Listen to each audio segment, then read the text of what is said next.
okay?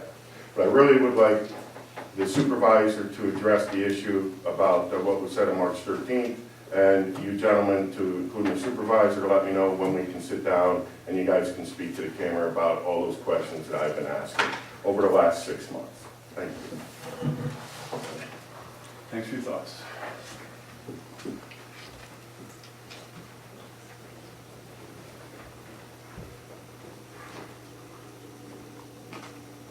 All right, is that it? We'll close the public comments. So before we move into to the rest of the meeting, Doug Thorpe has requested some time to make a presentation to the town, so you ready to go?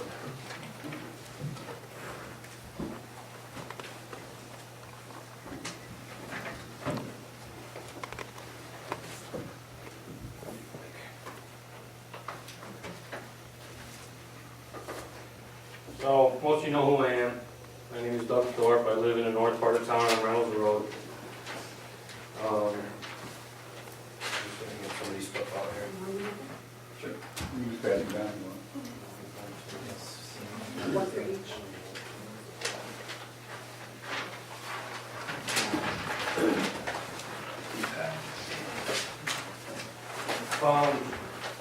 So, like I say, most of you know me. My name is Doug Thorpe.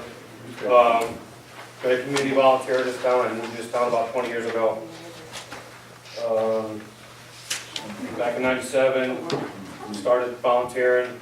'99, I became a member of the planning board, served on the planning board until January 1st of this year, with great honor. So why I'm here tonight is presenting a project I have in the north part of town. It's called the Rival Mountain Nature Preserve and Recreational Area. And the reason why I'm here is this project has been on my drawing boards for about 5 years now. It was released, this analysis was released to the county a year ago, March, to the county legislature and through different agencies, through the Department of Engineering, through the Department of Economic and Development, Ray Gillen. Steve Feeney has a copy. The Schenectady County Legislature is reviewing it, and I'm here conceptually talking and just informing the town of what my intentions are to do in the north part of town. The project is 516 acres, and it's a multi-town, part of the project's in Duanesburg.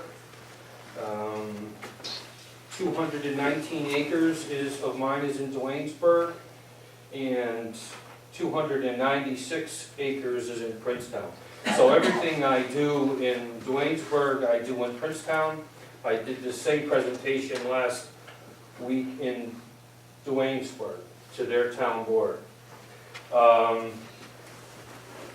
We're at a point in the process through the legislature that we need some feedback from the towns to make sure it's a positive impact, and once you see, you will realize it is a positive impact.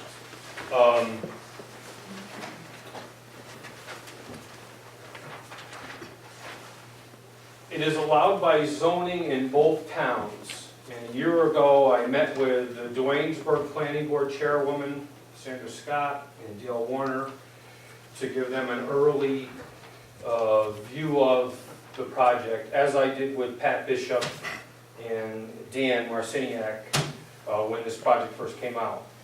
So there's really very limited action that the Duanesburg and the Princetown Town Board need to take, because it is allowed under the current zoning, and it is allowed via special use, which we are gearing up for a full application through the planning process, through Princetown Planning and Duanesburg Planning. The biggest action that the county legislature needs to take is, there's a seasonal part of Reynolds Road that, if you look on the map, you'll see 2 termination points. You'll see 2 cul-de-sacs that I propose. One One is before the power lines, and one is further down by Sterling Road. The action that I'm seeking through the county is for an abandonment of that town road. Sure, we're going to have public hearings through the planning process.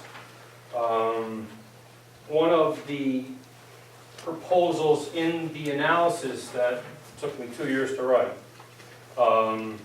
is the campground area. This is a multi-use project. The bulk of it is a nature preserve, but there are recreational uses associated with it. Our proposal to the county health is in the beginning to utilize for potable water. We're going to be proposing, our engineers have proposed to storage of potable water, and in our analysis that you have a copy, Mike, one of our proposals is to purchase potable water through the town of Princetown Water District. And if that's the means that I choose to get my water, then that action will need to be approved by the town board. And that would be the only action that would need to be approved by the town board. Similarly, in Duanesburg, our proposal is to use all of our sewage is going to be stored and at point of use, and then transferred to the Duanesburg Sewer District in Mariahville.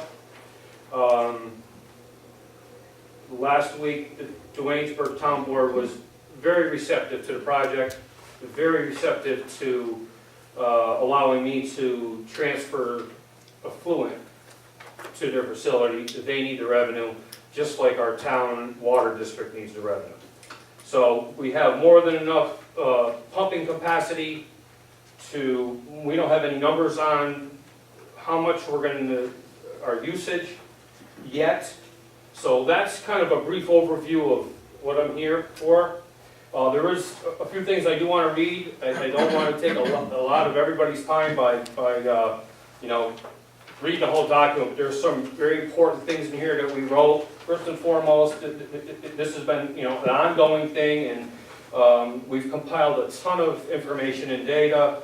I publicly want to thank Karen Newkirk for just taking a mountain of data and compiling it into a document, and Stephanie Glass for taking the research and the raw data and doing that for me, all the research, and it was just tremendous assistance. So I want to thank them for helping me out. So I do want to read a little bit to you. The overview that we came up with is this. Different regions of the country have promoted economic growth through the development of unique resources in very different ways. We can see a variety of approaches ranging from local, regional, national, and international tourism to investment in various venues geared towards entertainment in New York State. For example, there's been a large investment in New York City for the development of sports facilities and professional teams. We have seen this with Citi Field, the new Yankee Stadium, and the Atlantic Yards development in Brooklyn. In all these cases, tax money has been used to create facilities that hopefully will bring economic growth to an area. When it comes to the natural environment, however, we are beset by a variety of problems. Due to the complexities of management and budgetary constraints and overuse, we have seen a steady deterioration of our national and state parks. At the same time, citizens owning larger parcels of land have found it difficult to maintain those larger tracts of land to preserving the environment.